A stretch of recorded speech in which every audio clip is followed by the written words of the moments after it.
안녕하세요. 저는 지금 40 초반으로 아들 둘을 혼자 키우는 돌싱녀입니다. 솔직히 지금 이 사연글을 쓰고 있으면서도 제게 일어났던 이혼이라는 과정들이 지금까지도 믿기지가 않습니다.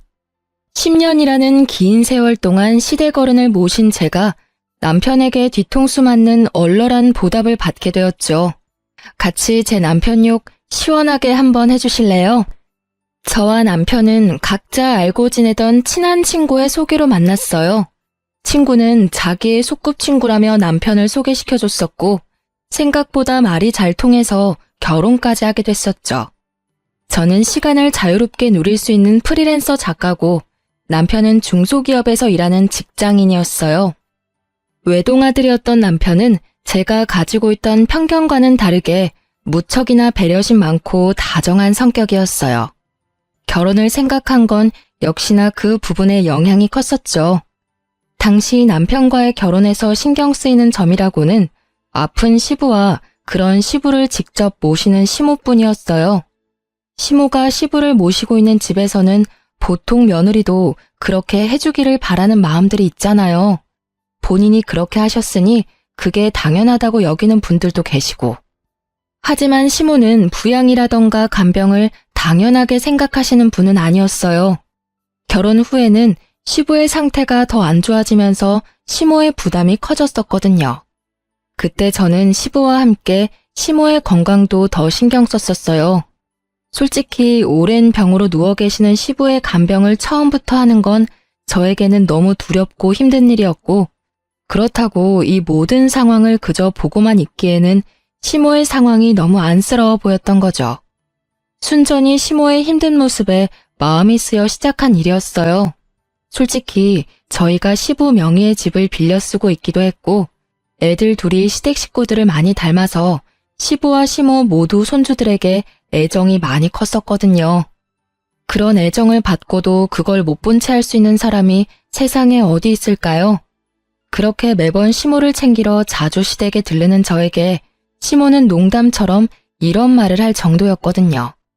우리 재산은 아들이 아니라 며느리한테 물려줘야겠네.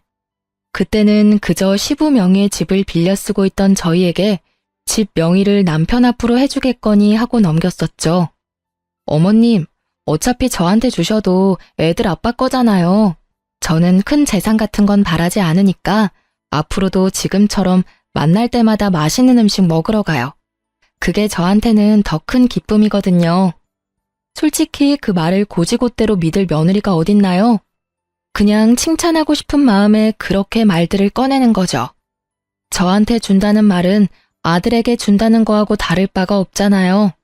그런데 그런 아들은 그다지 시댁 상황에 관심이 없다는 게 조금 문제라면 문제였죠. 남편이 나쁘다기보다는 너무 바빴거든요. 통화 연결도 안 될 때가 많았고 그럴 때는 남편의 감시탑 역할을 하던 친구에게 전화를 걸어 말을 전할 때도 있었어요. 저희 둘을 결혼까지 이어준 친구가 남편 회사 근처에서 카페를 운영하고 있었거든요. 너무 급할 때는 친구에게 남편 회사에 있는지 확인해달라고 부탁할 때가 종종 있었죠. 제 뒤통수 강타 사건의 처음은 첫 아이가 5살이 되던 해에 일어났어요. 지금도 잊혀지지 않는 가을, 연휴 기간이었죠. 오랜만에 부모님과 함께하는 1박 여행을 계획했었어요. 친정 부모님과 저희 부부, 동생 부부까지. 성인 6, 아이 2을 데리고 가는 여행이었어요.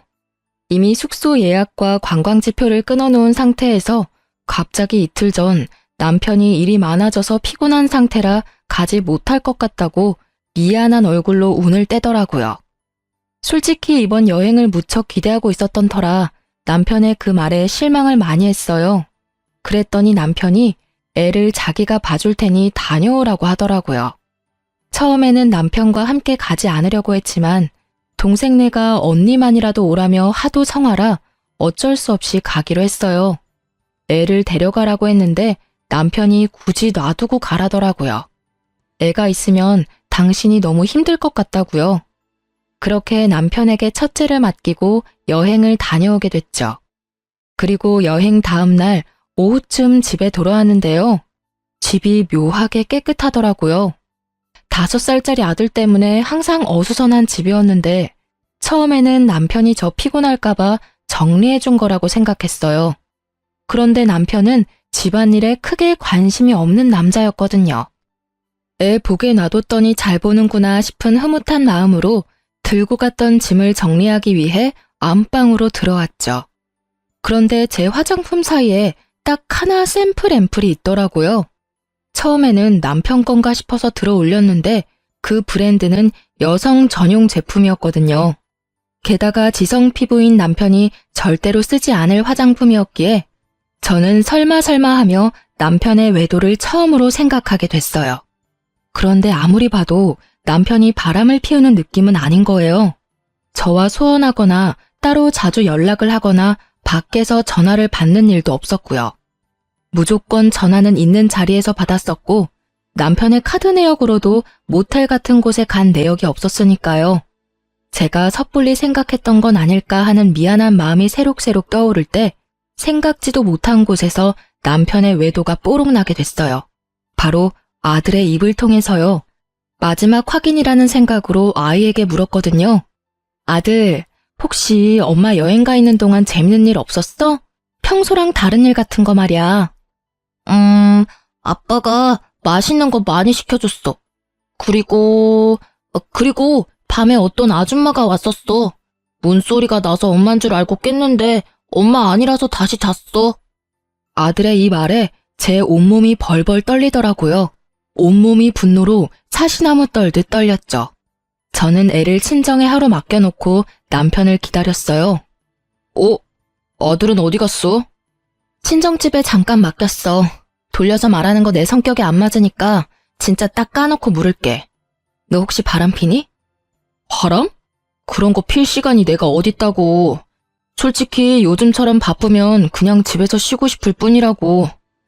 피곤이 가득한 그 목소리는 매번 듣는 남편의 앓는 소리였습니다. 저번 가족 연휴 때 진짜로 이 집에 여자 안 데리고 왔어? 그날 집에 있던 아들이 어떤 아줌마가 집에 왔었다던데. 그럼 그 사람은 누구야? 내가 아는 사람이니?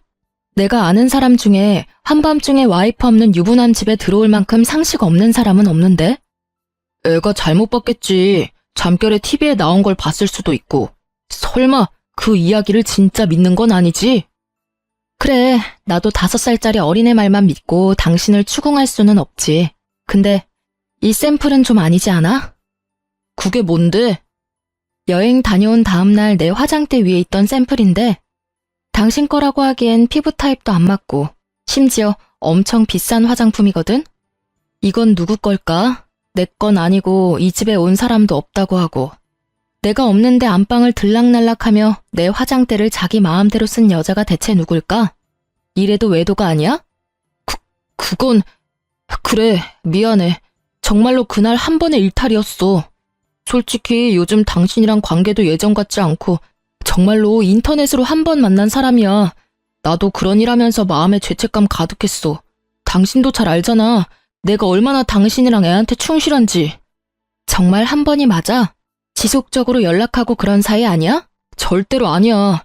정말 단 한 번뿐이었고 당신도 알다시피 나만큼 집, 회사만 아는 남편도 없잖아. 그런 사람이 왜 바람을 핀 건데 당신 나랑 이혼하고 싶었던 거야? 말해봐. 당신이 원하면 내가 이혼해줄게. 여자 만나고 싶으면 이혼하고 만나라고. 여보, 나는 절대로 이혼 안 하고 싶어. 왜 내가 이혼을 해? 나 진짜로 한 번의 일탈 뿐이었다니까? 당신 없으면 나 진짜 폐인 된다고. 나 여전히 당신 사랑하고 이 가정을 무너뜨릴 일은 하고 싶지 않아. 당신이 원하는 건 뭐든 다 할게. 그러니까 제발 이혼만은 말하지 마. 사정하는 남편을 보며 저는 수만 가지 생각으로 골치가 아팠어요. 솔직한 말로 남편은 그 일을 제외하고서는 항상 완벽한 남편이자 아빠였기에 이혼이 꺼려지더라고요. 게다가 뱃속에는 둘째까지 커가고 있었거든요. 그래서 고민을 많이 했어요. 제게도 경제권은 있으니 키우는 건 어렵지 않지만 다들 아시잖아요. 애를 낳는 순간부터 1년, 2년은 애한테 붙어 있어야 하는 걸. 게다가 혼자서 애를 돌보며 일을 한다는 게 얼마나 힘든 일인지 말이죠. 저는 어려운 결정을 내릴 수밖에 없었어요. 단 한 번이라고 말했으니 내릴 수 있었던 과감한 결정이었죠. 단 한 번이었다니 용서해줄게. 그치만 맨입으로는 곤란하지. 위치 추적 앱 깔고 내 연락은 무조건 받아. 당신이 연락 안 받는 즉시 나는 위치 추적해서 당신 어디 있는지 알아낼 거니까. 저의 그 말에 남편은 흔쾌히 그 요구를 받아들이더라고요. 그리고 남편에게 말은 안 했지만 집안에 녹음기도 2개 설치해뒀어요. 그러고 나서야 저는 남편을 용서하기로 했어요. 남편을 믿어서라기보다는 이혼을 원하지 않는 남편의 강경한 모습을 믿기로 한 거였죠. 그렇지만 이때는 시모에게 남편의 외도 사실에 대해 알리지 않았어요. 시모와 저의 관계는 꽤나 돈독했었고 시부 간병까지 하는 시모를 이런 일로 마음고생 시키고 싶지도 않았거든요. 남편은 그 이후로 제게 행선지도 알리고 회식 모임도 최소화했어요. 가끔 남편과 연락이 되지 않을 때는 위치 추적 앱을 사용했는데 그때마다 회사로 되어 있었어요. 혹시 회사 사람이랑 바람필 수도 있을 것 같아서 남편 회사 근처에서 카페를 하는 친구에게 연락해서 남편이 회사에 있는지 확인을 받기도 했어요. 친구는 매번 그렇게 못 믿어오면 직접 와서 보라며 저를 타박하기는 했지만 매번 확인해 줬었고요. 솔직히 친한 친구이긴 했지만 이 일을 계기로 더 친해졌어요. 남편 외도에 대해 상담하면서 같이 욕하고 들어주면서 친구가 많이 저를 심적으로 안정시켜줬거든요. 10년의 시간 동안 안방에 설치해두었던 녹음기는 제가 집을 나설 때마다 켜두었지만 더 이상 외도의 음성은 녹음되어 있지 않았어요. 그렇게 10년을 아무 일 없이 잘 지나갔어요. 아니, 일이 많았지만 저만 모르고 지나갔던 거였어요. 그리고 아무것도 모른 채 2번째 뒤통수를 맞은 건 그로부터 10년 후였어요. 이때쯤은 첫째 아들도 15, 둘째도 10살쯤이었어요. 지병으로 병석에만 누워있던 시부가 말기암 판정을 받은 게 바로 그 해였어요. 독한 약물과 쇠약해진 몸 상태를 알고 있던 시부는 연명치료를 거부하기에 이르렀고 병원에서는 요양병원을 말했지만 시모가 직접 집에서 간병을 하기로 했어요. 얼마 남지 않은 시간 가족과 보내고 싶다는 시부의 요구를 시모가 받아들였거든요. 어떻게든 살리는 시도를 하는 것보다 남은 나날을 좀 더 가족의 따뜻함을 느끼도록 하는 게 마지막 가는 날 후회를 남기지 않을 수 있을 거라는 시모의 마음도 있었던 거겠죠. 시모는 시부의 병세가 악화가 되었을 때 남편에게 전화했어요. 예, 아버지 마지막 가는 길 같이 있어주면 안 되겠니? 며느리가 주말마다 와서 같이 고생하는 건 알고 있고 너도 일하느라 힘든 건 잘 알지만 내가 보기에 너희 아버지 오늘 내일 할 것 같아. 미안한 부탁이지만 마지막 가는 사람 부탁이라 생각하고 둘 다 일주일만 여기 와서 같이 있어줘라. 어머니, 휴가 때문에 연차를 너무 많이 써서 연차를 쓸 수가 없어요. 게다가 다음 주에는 중요한 미팅도 잡혀 있어서 지방까지 내려갔다 오려면 시간도 너무 오래 걸리고. 그러니? 에휴, 그럼. 어머니, 저 혼자 갈게요.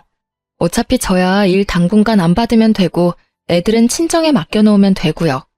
당신도 미팅 끝나면 시간 되면 바로 시댁으로 와. 혹시라도 당신 없을 때 아버님 임종이라도 있으면 당신도 마음 아플 거 아냐. 결국 그렇게 저는 남편을 보내고 일주일치 짐을 싸 시댁으로 들어갔습니다. 그렇게 며칠을 시부모님과 지내며 이야기를 도란도란 나눴죠.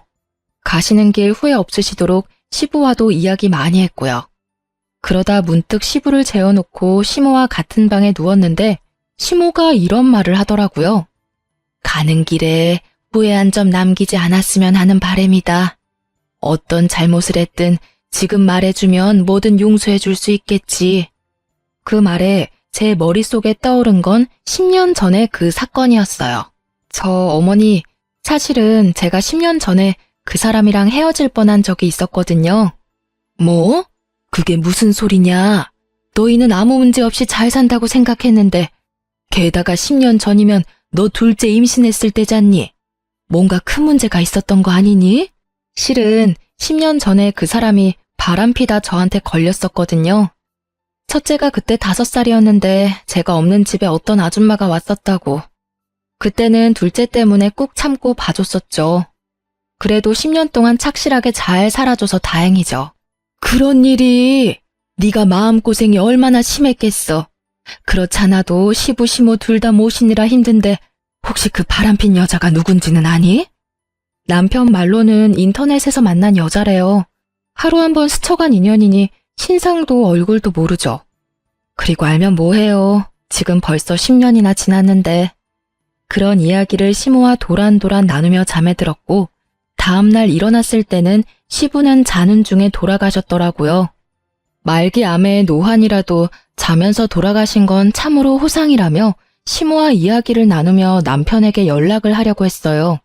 전화를 받지 않는 걸 확인하고 짐 싸느라 바쁘나 보다 싶은 마음에 어차피 집에 가서 준비를 해야 할 것들이 있어서 집으로 향했어요. 잠깐 들린다고 들렀는데 집에 들어서자마자 저는 그 옛날에 느꼈던 위화감을 다시 한번 느끼게 됐어요. 깔끔하게 청소되어 있는 집의 상태에 10년 전 그때의 기억이 불현듯 떠오르더라고요. 저는 덜덜 떨리는 손으로 얼른 습관처럼 켜놓은 녹음기를 꺼내 확인했어요. 그런데 녹음기가 두 개 다 보란 듯이 꺼져 있더라고요. 분명 남편이 녹음기의 존재를 알고 있었던 거예요. 저는 혹시나 하는 마음에 옷방에 숨겨둔 홈 CCTV가 생각나서 그 영상을 확인해 보기로 했어요. 그 영상은 지워지거나 화면이 틀리지 않고 잘 있더군요. 옷방의 CCTV는 안방을 훤히 비추고 있었죠. 아무 일 없기를 바라는 마음으로 영상을 확인하는데 영상을 보는 내내 저의 눈은 화면에서 떨어지지 않았어요. 지금 보는 게 진짜가 맞나 싶은 마음이 들었거든요. 지방에 있다던 중요한 미팅은 전부 구라였고 그냥 일주일 동안 매일 퇴근하고 상간녀와 부부인 척 이 집에서 살았더라고요. 남편의 외도보다 더 놀라운 건 상간녀의 정체였어요. 그 상간녀는 나와 남편을 소개시켜준 저의 오랜 친구였어요. 매번 남편이 회사에 있는지 확인하려고 전화를 걸던 남편 회사 옆에서 카페를 운영하던 그 친구가 제 남편과 노닥거리는 모습을 지켜볼 수밖에 없었죠. 아니, 저번에 걸릴 뻔하고도 우리 집에 그렇게 오고 싶었어? 그럼 이렇게 스릴 넘치는 일이 어디 있을까? 어차피 불륜이잖아. 이런 긴장감 넘치는 일 정도는 해줘야 하는 게 당연한 거 아니야? 자기는 모르겠지만 와이프 생각보다 엄청 무서운 거 알지? 10년 전부터 지금까지 어디 나갈 때면 무조건 녹음기 틀어놓고 가. 그것도 2개나. 잘 알지? 그래도 우리가 10년을 넘도록 이렇게 만나고 있다는 걸 눈치조차 못 챘잖아. 뭐 한번 걸릴 뻔하긴 했지만 그래도 여전히 너 안 보이면 나한테 전화하는 거 알아? 내 옆에 있는 줄도 모르고 전화해서는 남편 어딨냐고 징징대는데 얼마나 꼴불견인 줄 알아? 정말 자기가 우리 회사 옆에 카페 오픈한 건 진짜 잘한 일인 것 같아. 만나도 아무도 모르지. 위치 추적 앱 찾아도 카페가 회사와 거의 오차범위 아니니까 들키지도 않고 말이야. 그렇지? 내가 정말 잘한 일인 것 같긴 해. 너 만날 때마다 막 짜릿하다니깐. 우리 아버지 지금 위독하신데 돌아가시면 나 이혼하고 자기랑 결혼할까? 결혼? 뭐 아버지 안 계시면 해도 상관없지. 근데 나 애 낳는 건 질색이거든. 몸매 망가지는 건 둘째치고 여자로서의 인생도 망가지는 건 순식간이거든. 솔직히 책임질 일 없이 오로지 연애만 하는 이 관계가 나는 너무 좋아. 둘의 이야기를 듣고 있는데 머릿속이 완전 터질 것 같더라고요. 아니 왜 잘 사귀다가 지 애인을 나한테 소개시켜준 걸까요? 거기서부터가 의문이었거든요. 남편을 저에게 소개시켜주고 남편과 불륜을 저지르는 게 제 상식에서는 도저히 이해가 안 가더라고요. 저는 이 두 연놈을 불러내서 당장 따지려 했지만 이 악물고 참았어요. 시부 상중이잖아요. 그래도 마음이 너무 힘들었어요. 혼자만 알고 있기가 너무 두렵고 힘들어서 저는 누군가에게 이 상황에 대해 하소연하고 싶었어요. 하지만 어디 가서 말하나요? 시부의 장례식장에서 흘리는 눈물에 사람들은 제가 시부를 참 많이 따랐던 며느리라 그렇다며 착각할 정도였거든요. 시부에게 죄송스러운 마음이지만 시부가 돌아가신 것보다 남편의 바람과 친구의 배신이 저에게는 더 큰 아픔이었으니까요. 이 와중에 생각나는 건 친정 어머니보다 시모였어요. 결국 버티지 못했던 저는 시부의 장례식이 끝나고 시어머니에게로 찾아갔어요. 어머님, 저 드릴 말씀이 있는데 잠시 괜찮으실까요? 그래, 큰일 치르느라 고생 많았지? 오늘은 느긋하게 이야기나 하고 가거라. 아버지 없으니 몸은 편한데 마음이 적적하긴 했어. 저 사실은 이런 말씀 드리고 싶지는 않아요. 제가 남편 탓을 하는 것처럼 들릴지도 몰라서 참으려고 했는데 도저히 못 참을 것 같아서. 무슨 일인데 이렇게 서럽게 울어? 도대체 무슨 일이길래 이렇게... 저의 어깨를 감싸는 시모의 따뜻한 말에 저는 홈캠에서 따온 영상을 시모에게 보여주며 말했어요. 이것부터 좀 보세요. 그 사람 바람 피고 있었어요. 저 몰래 10년 동안이나요. 어머님이랑 시댁에 일주일 정도 있었잖아요. 그때 남편이 지방 출장 있어서 못 온다고 했었는데 그때 지방에 출장 간 게 아니라 출퇴근하면서 상간녀랑 저희 집 안방에서 부부처럼 지냈더라고요. 아버님 돌아가셨을 때도 제가 사용하는 침대에서... 결국 말을 잇지 못한 저보다도 영상을 보던 시모의 얼굴이 더 크게 놀라더군요. 이 여자가 상간녀라고? 얼굴이 내가 아는 그 여자랑 닮았는데? 15년도 더 됐어. 너랑 결혼하기 훨씬 전에 결혼하겠다고 데려온 여자야. 네? 결혼을 하겠다고 데려왔었다고요? 그래, 이 여자가 확실하네. 나한테 결혼할 여자라고 데리고 왔었지. 상견례까지 하고 날도 잡으려고 했는데 무슨 이유에서인지 저쪽에서 상견례 다음날 퇴짜를 놓더라고. 나중에 아들이 나한테 얼마나 뭐라 했는 줄 아니? 요즘 세상에 아픈 시부 간병을 도와줄 며느리가 어디냐고 말이야. 내 생각에는 상견례 때 내가 그런 말을 하는 바람에 두 사람이 헤어졌다고 생각했는데 여전히 만나고 있었단 말이니? 세상에 어쩜 좋아. 시모의 말에 모든 퍼즐이 맞아 들어갔어요. 예전에 그 친구가 제게 이런 말을 한 적이 있어요. 결혼을 약속한 사람이 있었는데 그 집 어른들이 마음에 안 들어서 상견례하고 엎었다고.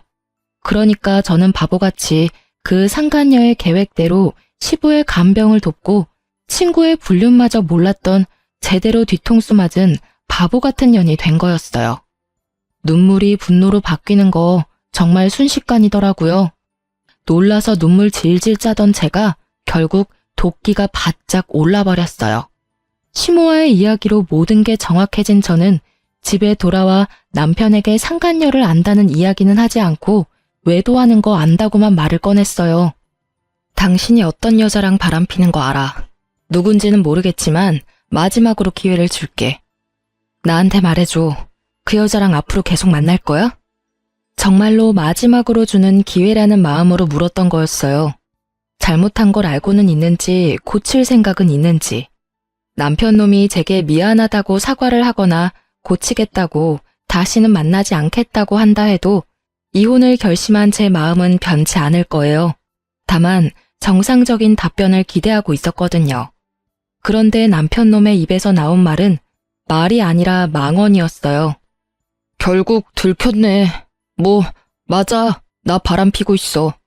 이혼할 거면 빨리 하자. 나도 솔직한 말로 당신 앞에서 완벽한 남편 연기하는 거 힘들거든? 게다가 좋아하지도 않는데 좋아하는 척도 너무 힘들고. 매번 야근하는 것도 얼마나 힘든 일인지 모르지? 아, 진짜 10년 넘게 돌아왔어. 솔직하게 말해서 당신이랑 결혼한 건 아버지 간병할 사람이 필요해서였거든. 아버지도 죽었으니까 나도 이제 나 하고 싶은 대로 살아도 되잖아. 너 아버님 돌아가신 지 지금 며칠 됐다고 그런 미친 소리를 해? 게다가 간병할 사람이 필요해서 결혼했다고? 미친놈아, 이혼이 하고 싶으면 하고 싶다고 말하라고 했지. 10년 전에도 내가 뭘 했어. 이혼을 원하면 이혼해 줄 거라고 했어, 안 했어?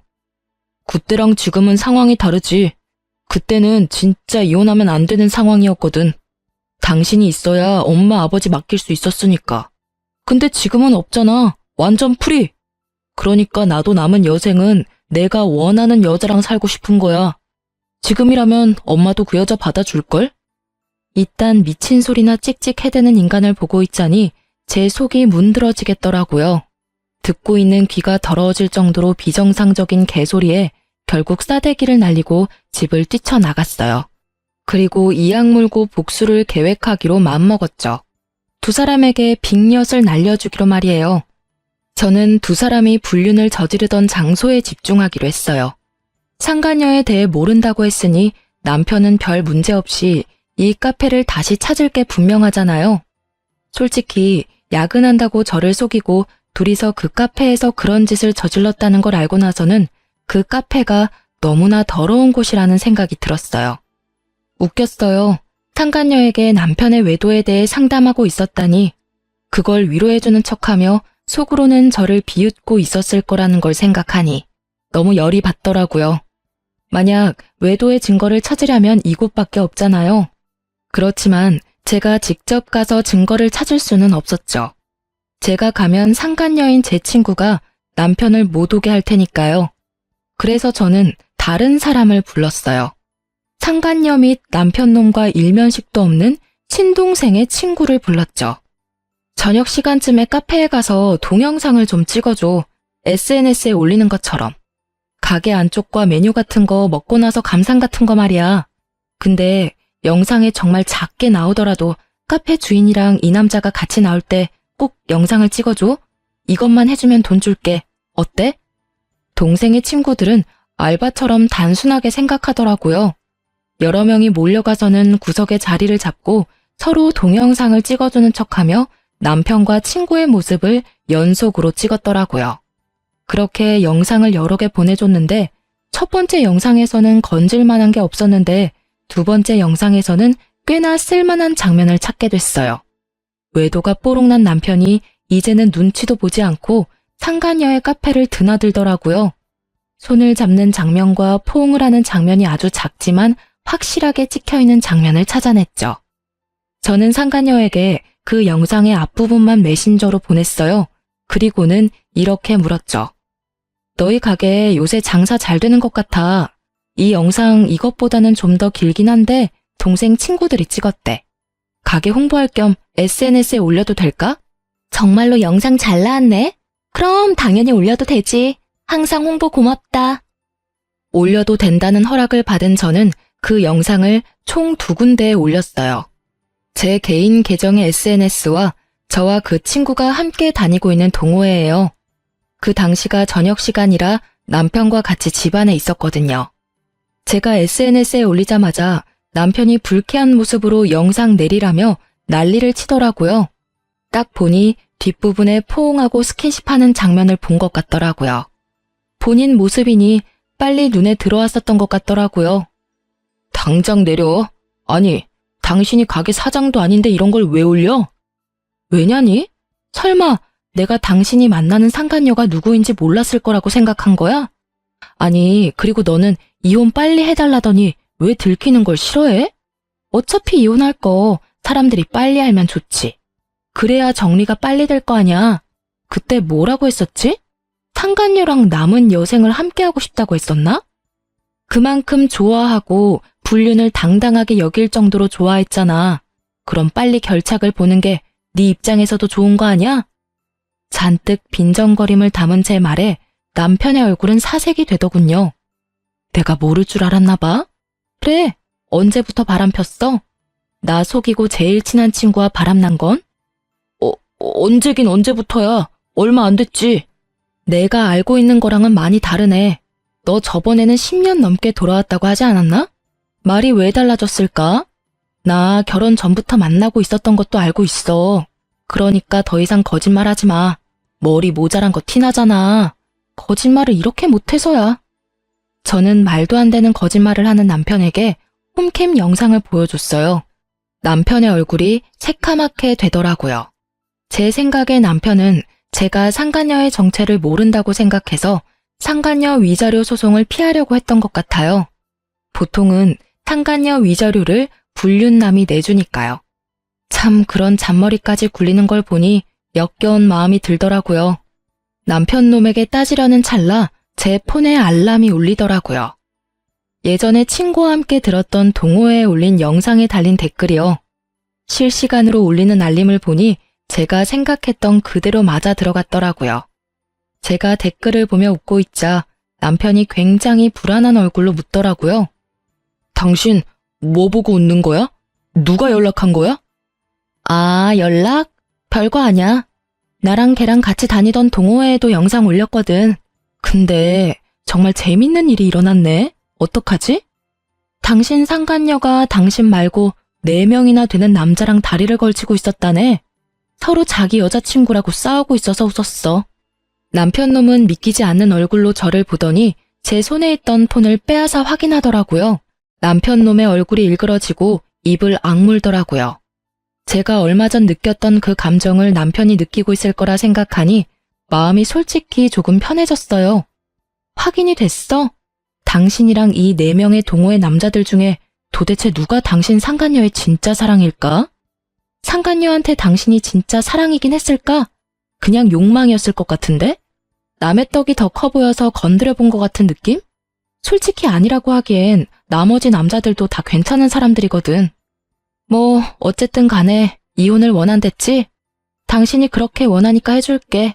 부디 상간녀가 당신을 뽑아주길 바랄게. 당연히 나겠지. 이런 남자들 만나는 거 한 번도 본 적도 없고 내가 당신이랑 이혼하면 결혼해주겠다고도 했거든? 그래, 잘 됐네. 뭐 그쪽은 이제 더 이상 상관없는 일이고 나는 양육권의 친권은 물론 위자료까지 다 받을 거야. 재산 분할도 마찬가지인데다가 상간녀 위자료 소송도 할 거니까 알아서 해. 그렇게 말하는 도중에 제 개인톡으로 연락이 오더라고요. 영상을 본 저와 상간녀의 친구들이요. 모두들 영상 뒤에 봤냐며 너 괜찮냐는 걱정 문자들이었어요. 저는 친구들에게 하나하나 답해줬어요. 10년을 넘게 사귄 열렬한 사랑의 주인공들이라며 상간녀는 불륜을 좋아하는 것 같으니 다들 남편 단속 잘하라고도 말해줬죠. 결국 친구들은 그 카페에 더 이상 가지 않겠다며 화를 냈고 말이죠. 설마 하는 표정으로 짜증을 있는 대로 내는 남편 놈을 놔두고 저는 상간녀의 카페로 향했어요. 웬일이야 이 시간에? 시침이 떼지 마. 너 우리 남편이랑 바람피지? 네가 어떻게 나 몰래 그런 짓을 할 수가 있어? 아, 그거? 너도 이제 알게 됐네? 근데 딱히 내 잘못은 아니잖아. 사랑이 혼자만의 힘으로 되는 것도 아니고. 네 남편이 나를 사랑하고 내가 네 남편을 사랑했으니까 불륜이 성립되는 거지. 그걸 따지고 싶거든. 왜 그 남자가 네가 아니라 날 선택한 건지를 묻는 게 더 빠르지 않을까? 입을 쭉 찢고 싶을 만큼 가증스러운 태도에 저는 이성을 잃을 뻔했어요. 그렇지만 폭력은 이 상황에서 저에게 절대 유리하지 않다는 걸 잘 알고 있으니까요. 그래서 저도 천연덕스러운 표정으로 상간녀에게 말해줬어요. 남편이랑 곧 이혼할 거야. 그리고 알지? 상간녀 소송은 상대방이 유부남인 걸 알고 만났다면 절대로 너한테 불리하다는 거 말이야. 아, 그리고 네 허락받아서 동호회에 올린 동영상 말이야. 나한테 이렇게 많은 연락이 오는지 모르겠네. 벌써 4명이나 되는 남자가 이 영상 뭐냐고 묻는데 넌 그 이유를 알아? 뭐? 미친 거 아니야? 그걸 왜 거기다 올려 이 나쁜 년아. 나쁜 년은 내가 아니라 너지. 어떻게 10년이 넘도록 나를 배신하고 속일 수가 있어? 너 정말 대단하더라. 바보 등신 같은 남편 놈은 네가 진짜 사랑이라고 여기던데. 그럼 나한테 연락 온 동호회 남자들 4명은 뭐야? 그 사람들한테 내가 친절하게 말해줄게. 네가 누굴 선택할지 궁금하긴 하네. 그렇게 말하는 도중에 상간녀의 폰으로 연락이 미친 듯이 오더라고요. 딱 보니 남편이나 그 4달이 걸친 사람들이겠죠. 자기 폰을 보고 전화를 받지도 못하는 상간녀를 보니 너무나 통쾌해서 웃음이 다 났어요. 왜 연락을 못 받아? 하긴 그 사람들이 다 네 밥줄인데 어떻게 한 사람만 고를 수 있겠어? 그래도 아쉽네. 우리 동창들도 여기 이젠 안 오겠대. 동창들이랑 동호회 사람들 이제 다 안 오면 이 카페 찾아오는 단골 다시 만들어야겠네? 솔직히 그렇잖아. 절친 남편 꼬셔서 불륜까지 하는 너한테 어떤 친구들이 자기 남편 데리고 오겠니? 야, 너 이러는 거 명예훼손이야. 사생활 보호법 뭐 그런 거 위반이라고. 너 당장 고소할 거라고. 고소해. 네가 허락해서 올린 거니까 나한테 잘못 없거든. 분해하며 씩씩거리는 상간녀를 놔두고 저는 가게를 나왔어요. 뒤에서 분해서 소리 지르는 상간녀의 모습에 웃음이 슬쩍 나오더라고요. 그날 이후로 저는 남편과 본격적인 이혼 과정에 들어가게 됐어요. 그리고 이혼을 하게 된 것에 미안한 마음으로 시모에게 연락을 했죠. 어머님께는 죄송한 마음뿐이에요. 큰일 치른 지 얼마 되지도 않았는데 다시 마음고생하게 만들어서. 그런데 정말 죄송하지만 10년을 저를 기만하고 그것도 가까운 친구와 불륜을 계속 저지른 남편을 죽을 때까지 도저히 용서하지 못할 것 같아요. 미래가 뻔히 보이는데 계속 질질 끌다간 저만 더 상처 입을 것 같아서 이제 그만하는 게 좋을 것 같아요. 저의 그 말에 시모는 네 마음을 이해한다며 저에게 도리어 미안하다고 했죠. 대신 저는 시모에게 이혼하더라도 시모가 좋아하는 손주는 자주 만나게 해드리겠다고 철석같이 약속을 했어요. 그제야 시모는 조금 밝아진 얼굴이 되더라고요. 그렇게 시모에게도 이야기를 해놓고 저는 조금은 가벼워진 마음으로 이혼 전문 변호사를 만나 상담을 하고 있었어요. 그런데 시모에게서 연락이 왔어요. 급히 할 말이 있으니 시댁으로 오라는 말이었죠. 시댁에 갔더니 망할 남편놈과 변호사, 시모 이렇게 셋이 있더군요. 남편의 얼굴은 푸르죽죽한 것이 아예 죽을 상이었고 변호사분은 난감한 표정으로 눈치만 보고 있었어요. 시모는 무척 초연한 표정이었죠. 이게 무슨 일인가 싶어 저도 일단 말을 아끼며 시모의 앞에 앉았어요. 당신 도대체 무슨 알랑방귀를 꼈길래 아버지가 그런 미친 유언을 남기도록 만든 거야? 와씨, 어디서 곰 같은 거 주워와서 간병질이나 시켰더니 아예 집 전 재산을 다 훔쳐가지고 가네. 곰이 아니라 완전 여우였구만. 너, 나 없는 동안 그러려고 아버지 간병하러 갔냐?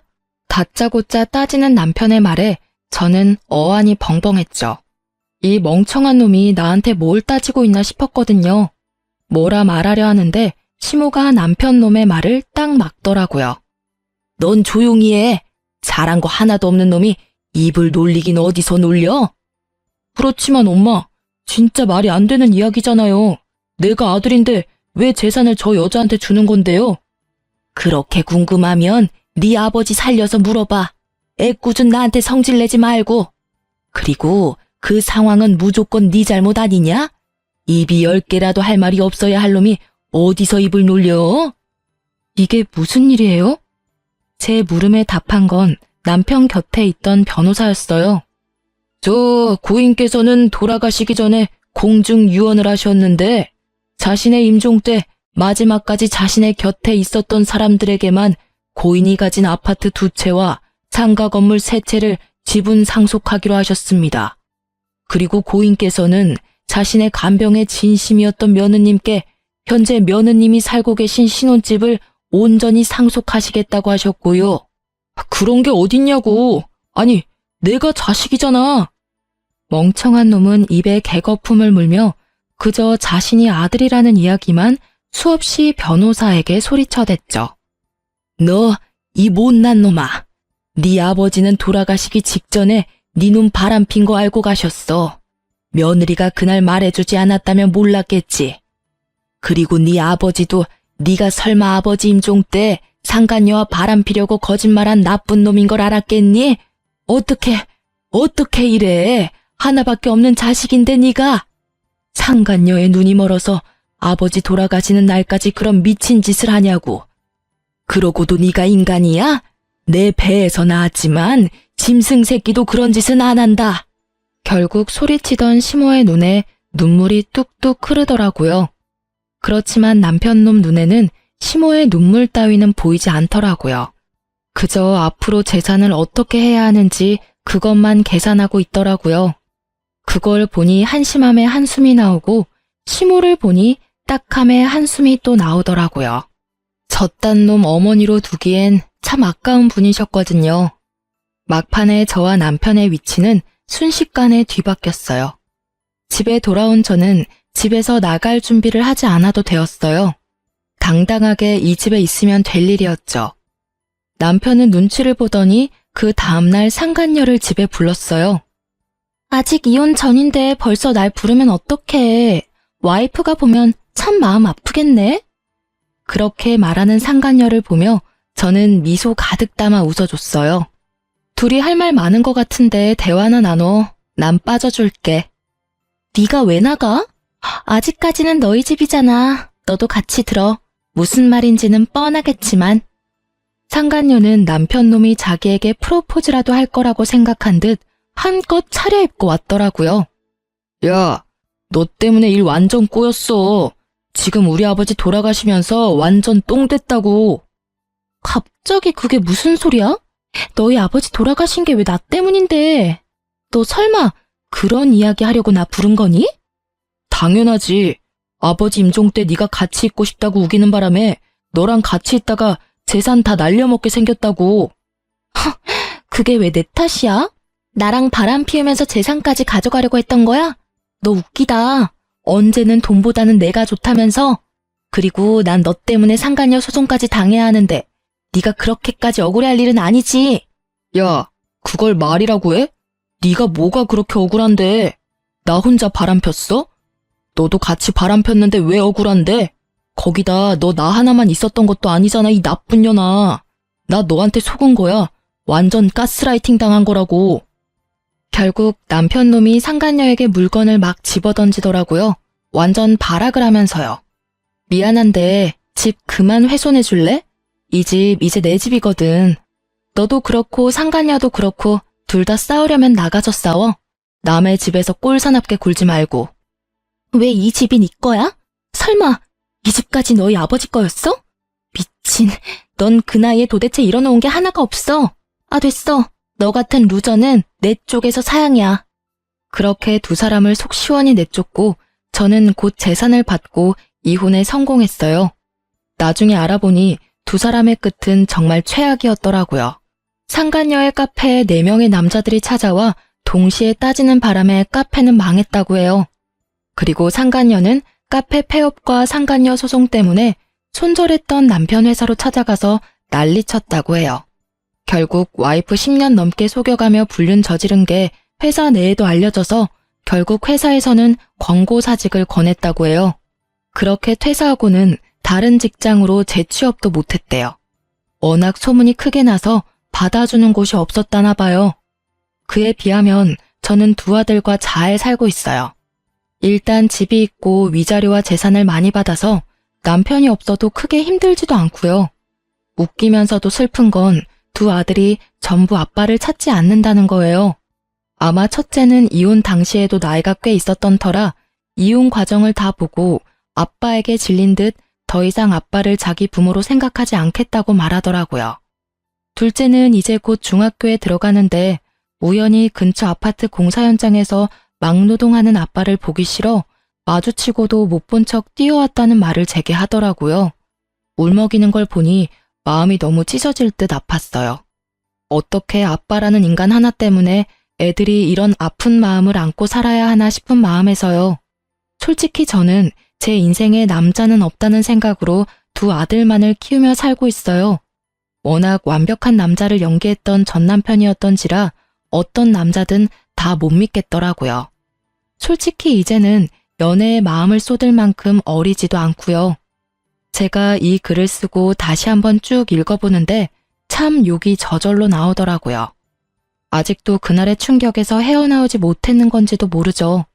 그래도 인과응보라고 지들이 저지른 짓의 벌을 제대로 받게 돼서 참 다행이라고 생각해요.